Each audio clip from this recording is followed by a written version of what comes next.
We at Ghost in the Attic Spies in the Basement want to hear from you. Do you have a paranormal experience that you're dying to share? Have you had a brush with true crime? Let us know at gabbpodcast@gmail.com. We can't wait to read your submissions on air. In upcoming bonus episodes once a month, coming soon. Catch our regularly recorded episodes every other Friday on the Fearscape Media Network, wherever you listen to your favorite podcasts.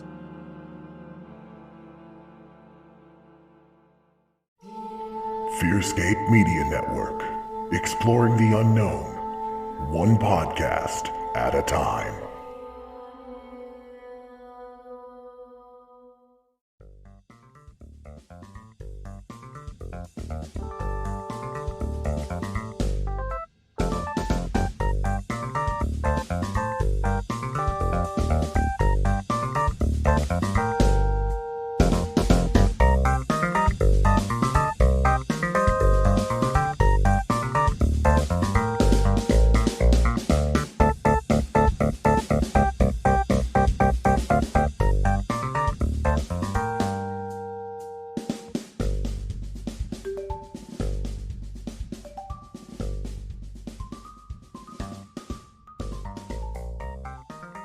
What's up, ballers and babes, and whatever else you prefer to be identified by, you lovely weirdos.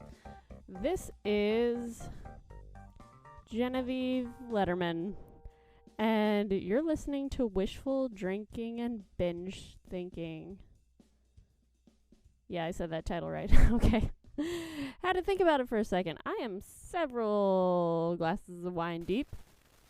I was finishing off a bottle of Purple Toad, Black and Bruised, courtesy of a lovely Paducah winery, and now I've moved on to Lambrusco by Rignite. I don't know how to say it, but I'm gonna pretend to be fancy, because why not? You know, do it while you can. Hey, how about an upbeat episode after all those fucking buzzkills and bummers the past couple months?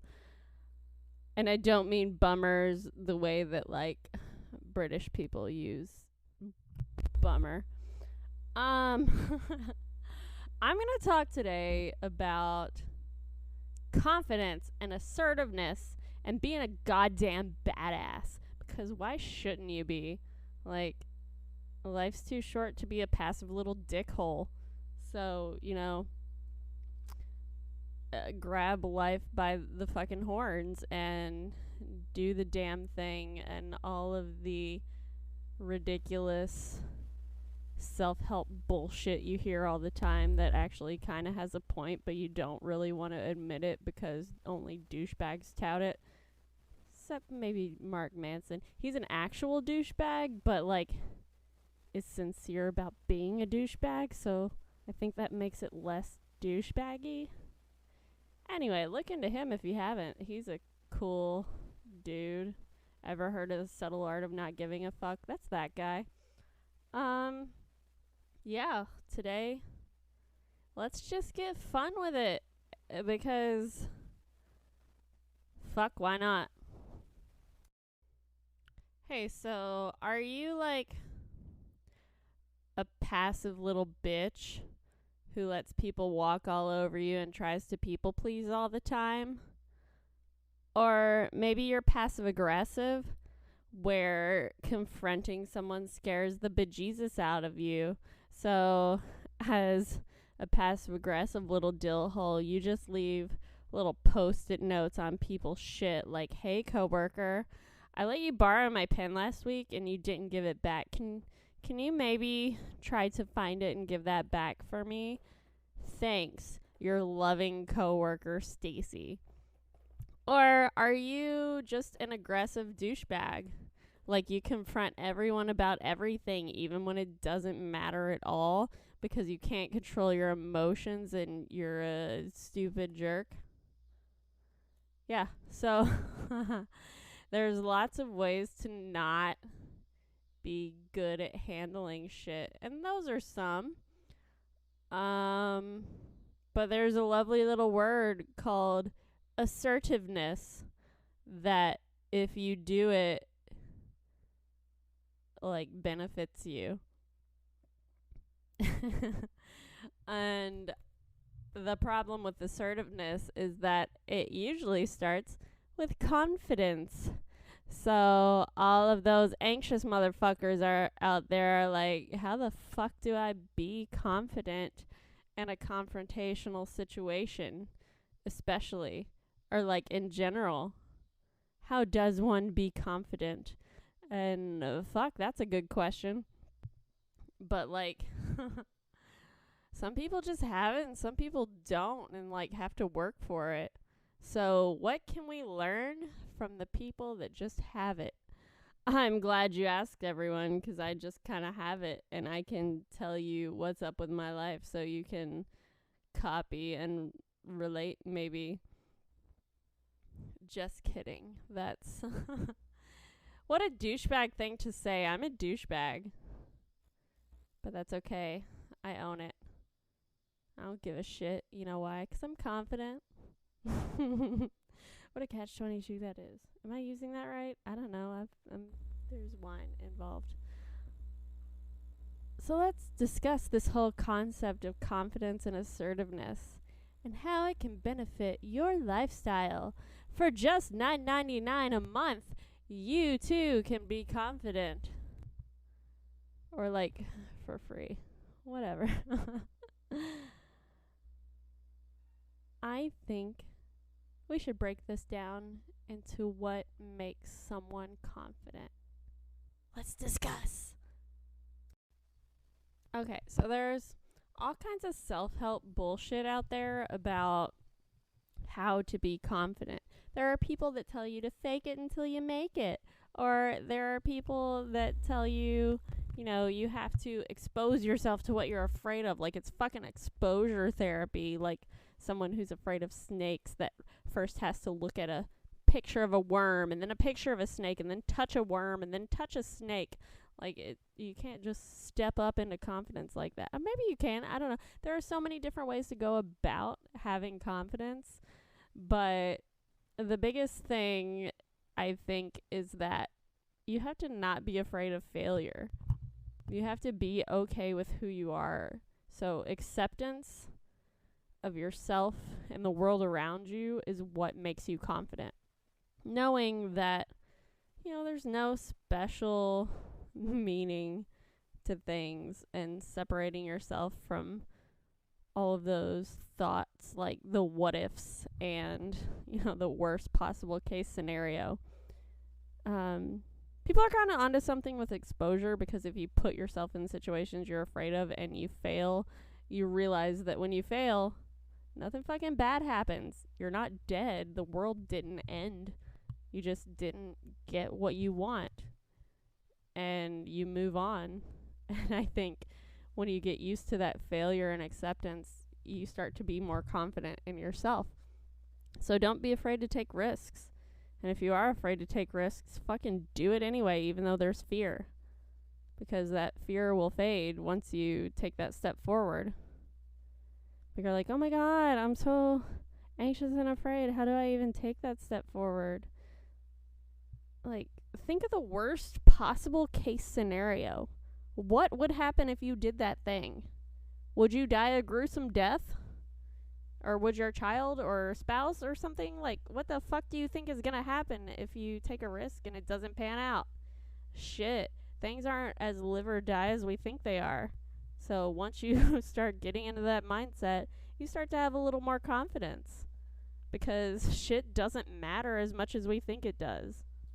You have to get used to failure. That's why, I mean, look at fucking actors. You know how much shit they try out for before they get that, you know, big break? They audition for hundreds, if not thousands of things before they get that one thing that gets them on TV or a movie. Like, how much thick skin and confidence do you have to go through that much rejection until you see success? That's why so many people fail at it, because they don't have the wherewithal to get through it. That confidence. So you need to be like a fucking failed actor. Somebody that just doesn't give up because they have confidence that something will work out. And even if it doesn't work out, shit, they're having fun along the way. Why does it matter? Ultimately, fuck, nobody gives a shit about your life. What, you think there's some kind of cosmic scorekeeper that's just staring at you, trying to figure out if you're living up to your potential? Like, how fucking dumb is that? Like, we all need to realize we're not as special as we think we are. And once we do that, oh, fuck, the world is our goddamn oyster because we can do whatever the fuck we want. If you don't care what happens, then you're more open to doing more things. And when you do more things, more opportunities come your way. That's what confidence is. People who radiate confidence draw opportunities towards them because, like, they've reached that point in life where it doesn't matter if it doesn't happen for them or not. And people are attracted to that shit. Like, when you see someone that doesn't give a shit, oh, damn. Like, I need to change underwear. Fuck.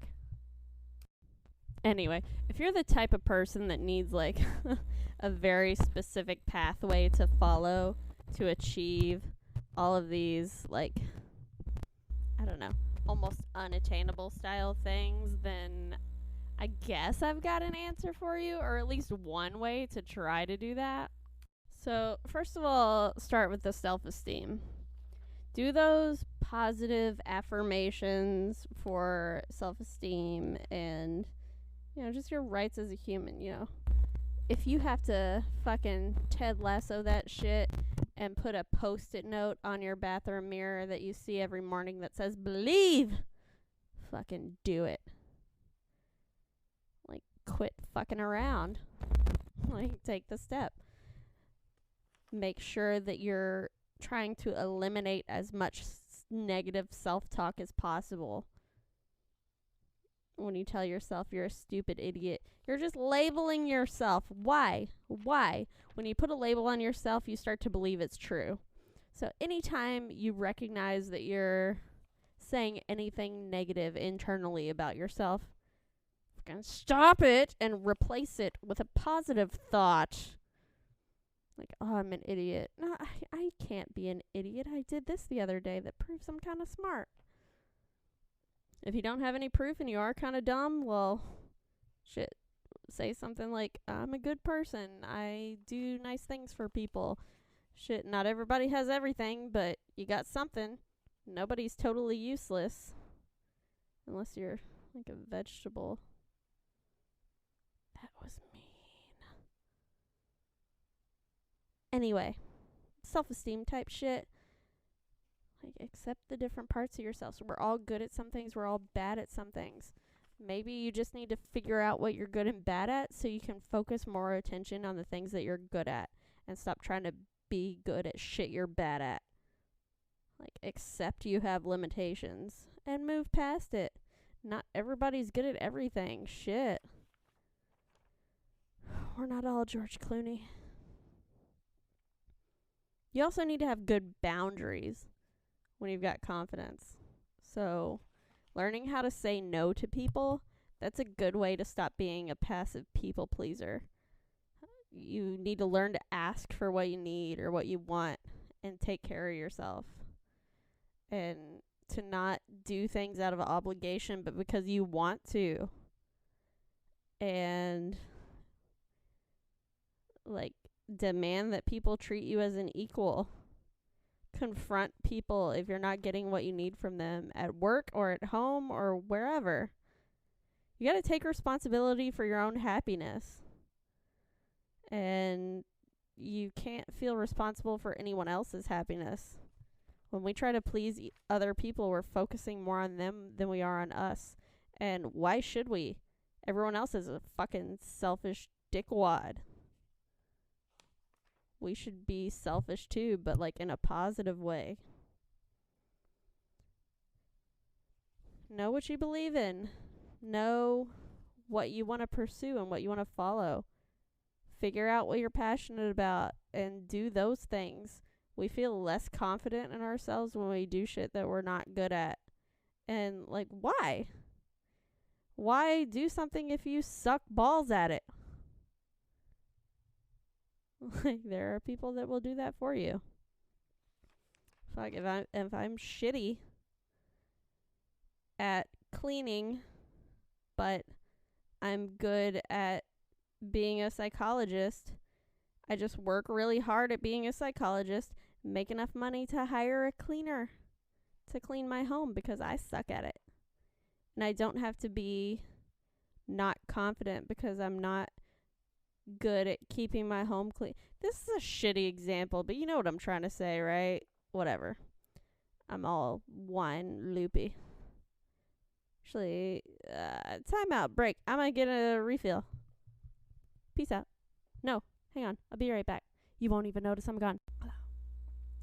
Lambrusco's a bubbly wine. Anywho, let's get back into this assertiveness shit. So if you're one of those people that needs like a step-by-step guide on how to do shit, do I have the technique for you? It is called the ladder technique. Why is it called that? Sorry, my cat tried to jump onto the coffee table, but she's fat and dumb, so she couldn't do it the first time. Anywho, the ladder technique. It's called that because it spells out ladder, you dumb, obviously. So, L. L stands for look at your needs, wants, rights, and feelings about the situation. Establish a goal for what you want to accomplish. Look, I didn't come up with this dumbass acronym. So, like... No, I'll wait till the end to do an example. The A stands for arrange a meeting that's convenient. So you and the other person can like talk about what's going on in a situation that you feel kind of in control of. And then the D is define the problem clearly. Be super specific for the other person so they understand why it is you're pissed off. And then the second D is describe, which I guess is different than define. I didn't make this fucking technique up. So describe what you're feeling. Yeah, so the first D is like, logically, this is what the problem is. We're lining it out. The second D is, this is how I'm feeling. Describe that shit. Use iMessages because those cause less of an issue in confrontational arrangements, because when you say you to somebody, they feel like they're being attacked. Like if you say you're doing this and it's affecting me this way, they're going to be like, bitch, I do what I want. Don't tell me how I am. And like they get all defensive. So when you like keep it to I statements, you're like, I'm feeling this way and I don't know what to do because of this problem, and they don't feel as defensive and they do want to help you. You're tricking them. Trick them into loving and helping you. So in that second D stage, don't blame anybody for the situation. Just say how you're feeling. Like, I'm hurt because of this. Like that. Okay, E. E is express and explain everything in an assertive manner, using clear sentences, make good eye contact, hand gestures, posture, your tone of voice, make sure your facial expression is serious, like let them know, I mean business, fool. So express yourself. Be very clear about everything, because some dum-dums will take things at face value, and if you don't say exactly how you're feeling and give them all the little clues along the way, like tone of voice and hand gestures and shit, they're not gonna think you're for serious. R. Reinforce your remarks by noting the positive outcomes. So, like, give them an incentive for why they should help you with this shit. For the example, I'm going to use what I have on this little worksheet here. So if you're feeling overloaded at work, the L, which stands for look at your needs, wants, and rights. Say, if you're overloaded at work, you say to yourself, I can only do so many assignments at a time. My boss needs to understand that I'm overworked. So the A, arrange a meeting, is, okay, I'm going to set up a meeting with him at 3 o'clock tomorrow. It's going to happen. So you send that email. Make sure it happens. He accepts it. Then what? D, the first D, define the problem. So you meet with them and you say, look, I'm having a problem with the amount of work that you're giving me. No, don't say you. I'm having a problem with the large amount of work that I'm responsible for this month. And then second D, describe how you're feeling. Without saying you. I need to avoid the word you. Second D, I feel frustrated because I've been giving way more tasks than I am able to complete. E, express yourself and say what you'd like. I would like you to delegate some of the tasks to another staff member who may not be as overworked. Ask for what you need. And then R, reinforce by showing the positive outcome. This is going to ease my burden. I'll be able to work more effectively and make sure that the projects that I am responsible for get completed. So that's an example of assertiveness, which is just a fancy word meaning asking for what the fuck you need. This can be applied to so many situations. Being assertive is something that we try to teach others and learn, but because we get into these people-pleasing patterns, oh my god, say that 5 times fast. People-pleasing patterns, whatever. We get into people-pleasing patterns. Or we just get angry that we're not getting our way and fall into aggressive patterns. Or we know we should be standing up for what we want, but we have such a problem with confrontation that we end up leaving little post-it notes instead of just saying something to someone and get all passive-aggressive. But here's the fun thing about confrontation. Confrontation, just as a word, has such a negative connotation. We think that it means something bad, but like if you look up the definition of confrontation, it's just like addressing a problem. It's not bad, it's not good, it just is something. So we have to stop thinking of confrontation as this horrible thing. It just means calling attention to something. Like, what's so fucking bad about that? Shit, I did that all the time. Here's a fun little story. I had a supervisor who was not qualified to be my supervisor. She was dumb as shit, and she didn't do her job. Like, when you work at a detox facility and there are people fucking throwing shit and trying to get into fights, you'd think, like, the leader would be there to break it up and, try to fix shit. Nah, that bitch hid in her office like a scared little hoe. So, yeah, I had a problem with her, and I brought it up all the goddamn time. Nothing got done about it, so I got switched to a job in a different part of the building where I didn't have to work with that bitch. And you know what happened? After I left that area, that fucking bitch got demoted. It was so embarrassing for her. She had to find a job somewhere else. Like, things get accomplished when you're assertive. And sure, in an ideal scenario, I would still be working at the same job and, like, my ideas would have been listened to. But because they weren't listened to, or because higher ups didn't listen to me about this person who was unqualified. Like, I just went along my merry way. I got what I needed by moving to another position that fit my needs better. And, she got what she deserved eventually. Things work out the way they're supposed to. And you just have to have patience sometimes. I don't know if that was a good example or not. I'm just trying to show you how being assertive can work to your advantage.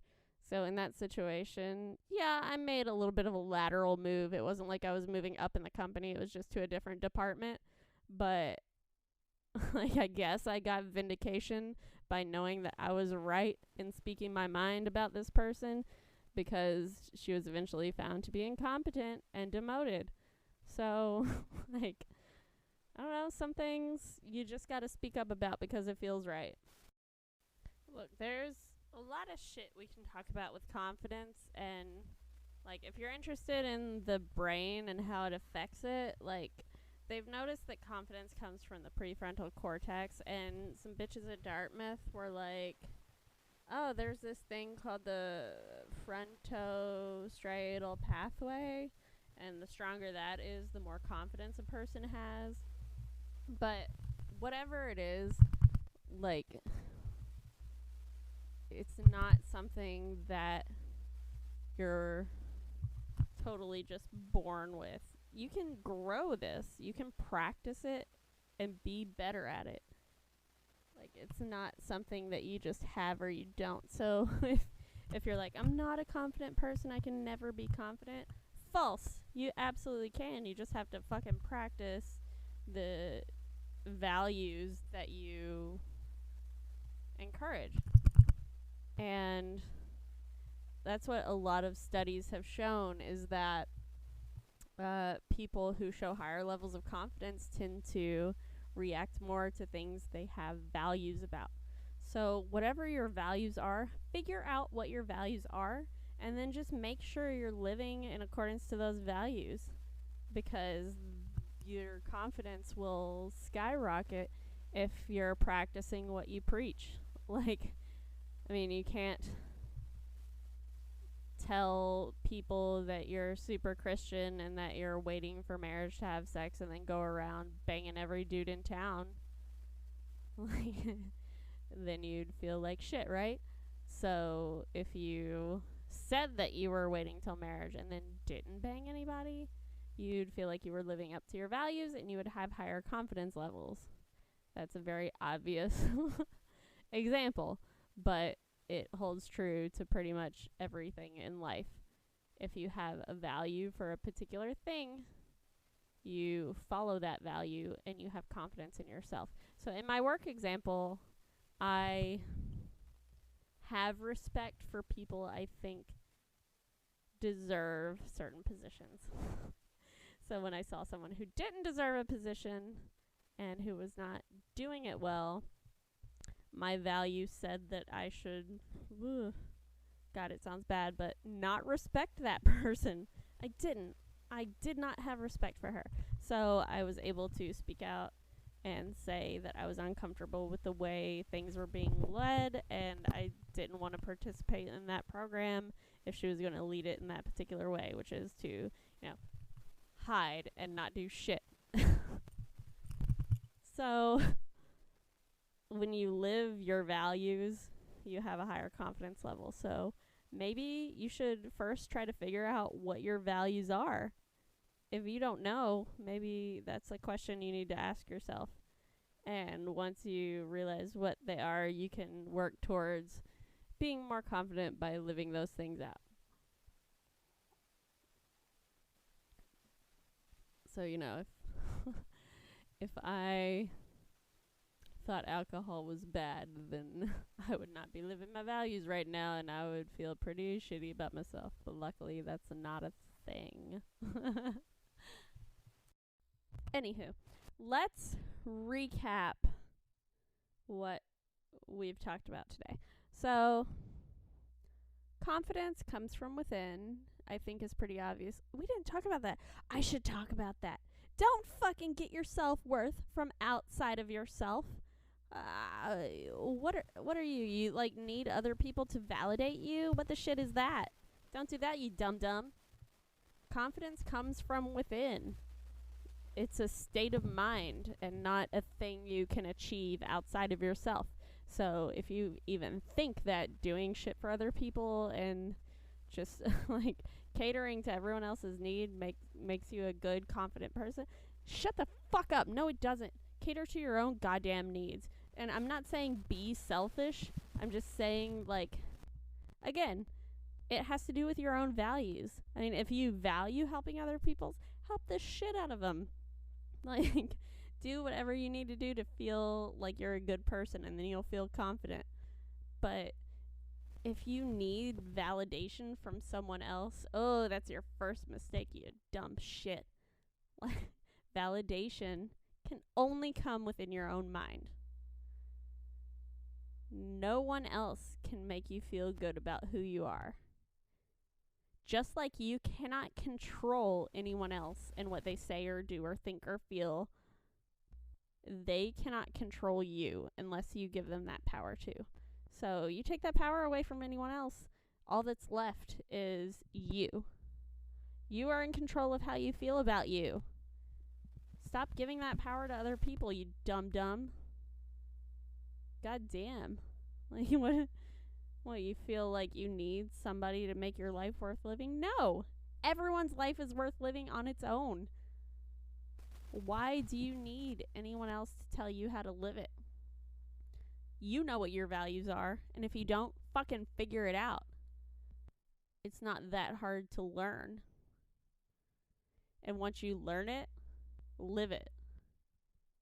God, I sound like some kind of self-help asshole right now. But it's the fucking truth. Like, don't let anybody else dictate how you live your life. Do what you fucking want to do. Alright? Okay, that wasn't really a recap, so let's actually recap. Number 1, validation comes from within. Number 2, have healthy boundaries. Set up your boundaries so that you're not overexerting yourself and you can focus on you. Build your self-esteem. Number 3, I guess. Build your self-esteem by reminding yourself that you deserve certain things, that everything you think or feel is valid, that you have a lot to offer, whether you know it or not. So build your self-esteem with whatever dumb little tricks you need to do. Like I said, that little post-it on your bathroom mirror. Or if you need an accountability buddy to text you every day and tell you, hey, you're amazing, you rock. I like when you do this. I like when you do that. X or Y. Fucking do it to build your self-confidence. There are a lot of tiny little things that you can just Google to do for yourself. Put yourself in situations that make you uncomfortable, because once you get through it, you'll realize, oh shit, that wasn't that uncomfortable at all. I'm fine. I got through it. I'll live. It wasn't life or death. Build your confidence that way. And once you're feeling a little more confident, you can actually assert yourself and ask for what you need, or make your opinions known and believe that your opinion matters in a certain scenario, because it does. If you are confident in yourself and you state your opinion, people will believe that your statements are in line with your values, and they will take it seriously instead of just ignoring it. If you sit in the corner and whisper, gosh, I don't really think this person is qualified to lead us, you guys, whatever. If you voted her as head of the program, I guess she's okay. And then maybe put a few post-its on your coworker's desk, like, are you sure we should be doing that? Nobody's going to listen to a shit you say because you have no confidence backing those words up. Well, fucking just own it. Bad shit's not necessarily going to happen to you. Bad shit happens when you get aggressive, or when you get passive-aggressive, or when you're passive and you don't stand up for yourself. Bad shit doesn't tend to happen when you're assertive. All right, there is a difference. And sometimes there's a fine line between being assertive and aggressive, or assertive and passive aggressive. But you will very much know the difference when you're walking it, because assertiveness, you don't feel bad about what you're doing because you're just stating what you need and what you want. And that's the goal.